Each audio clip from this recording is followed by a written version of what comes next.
You know, we often hear about history as this grand story of great men, right? Of kings and emperors who shaped the world we live in. But what about the worlds they actually built? What does it feel like to live inside the very structures they designed? Now that's the real story. So that's the big question we're diving into. Is history about the great leaders, or is it really about the cages they build, sometimes without even realizing it? We're going to start with the architects of power, the ones who drew up the blueprints, and then we're going to zoom all the way in to see what it's like for the people who are actually living inside those walls. All right, so let's start at the very top, with the architects of power themselves. Because you have to understand, for centuries, medieval rulers weren't just out there conquering land. They were consciously, deliberately building the systems that would go on to define Europe for generations. And you can see this clear evolution over time. I mean, kingship starts as simple tribal leadership, but it becomes something way more sophisticated. You've got Clovis, who uses religion as a political tool to bring everyone together. Then Charlemagne comes along and creates an actual bureaucracy to govern. The Crusades, it was kind of a genius, if brutal, way to point all that noble ambition and violence outwards, away from home. And then Edward I uses law to systematically take control. They were all building the modern state, piece by piece. And the cornerstone of all their power was this absolutely brilliant, almost unshakable idea: divine right. Rulers like Pepin the Short basically said, hey, my power doesn't come from you, the people. It comes directly from God. I mean, how do you even argue with that? To oppose the king was to oppose God himself. It was the ultimate political trump. Let's use Charlemagne as a perfect case study here.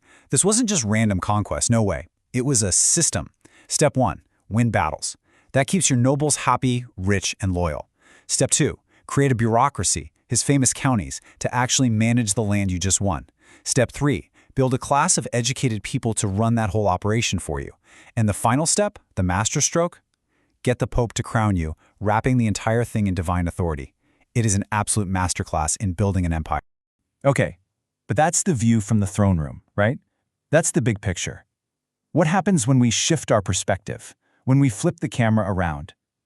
What does it actually feel like to be a single person, living your life inside one of these huge, elaborate systems of control? So now we're going to jump forward several centuries, but the core theme, it stays exactly the same. The systems the early kings built, well, they evolved. And we're about to go inside two of their modern descendants. Two very different gilded cages, one in 1890s Shanghai, the other in 1920s Paris, to see what these structures feel like from the inside out. This is the voice of a courtesan living in a Shanghai flower house. Her entire life is basically a ledger book. Every meal, every silk robe, every stick of incense just adds to a debt that is designed to never be repaid. It's a cage made not of bars, but of numbers. And now, listen to this. This is a bohemian artist in Paris, a world away. She came there looking for artistic freedom, but what she found was just another kind of trap, one that promised endless inspiration but demanded her very soul in return. See? Two different cages, built for totally different reasons, but with hauntingly similar designs. Let's really break down the mechanics here. In Shanghai, the currency of control is debt. It's enforced with tools like opium and the constant threat of violence. In Paris, the currency is addiction. Heroin is peddled as this key to unlocking creativity, but the real threat, the thing that keeps you in line, is irrelevance. If you stop producing, if you can't create, you're cast out. In both systems, the price of escape is deliberately made impossibly high. You see, every cage has its own internal logic. It's got a hierarchy, a set of unwritten rules you have to learn, and learn fast if you want to survive. And understanding those rules, well, that's the key to navigating the whole system. And what's wild is just how similar these structures are. In Shanghai, you've got Mother Chen as the gatekeeper. In Paris, it's Henri, who's both the dealer and the patron, so he controls your addiction and your career. The power brokers are the clients and the art collectors, the people who decide your value. And the goal is always the same: satisfy them, either with your body or your art. It is the exact same game, just played on a different board. But here's the thing. Even in the most controlled, most oppressive systems, people find ways to fight back. Not with big, grand revolutions, but with small, sometimes desperate, acts of defiance.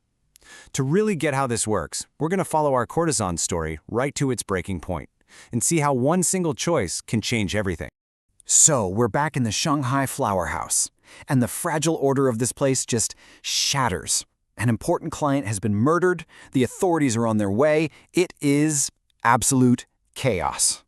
In all the panic, the courtesan's client, a man named Master Harrison, he drops a pouch, and what falls out isn't just drugs, it's official-looking papers with government seals on them, and in that instant she realizes, he's not just some merchant, he's a player in a much, much bigger and more dangerous game. And in that moment, she's faced with a split-second choice. Does she stay a pawn? Just another victim about to be swept away by events she can't control?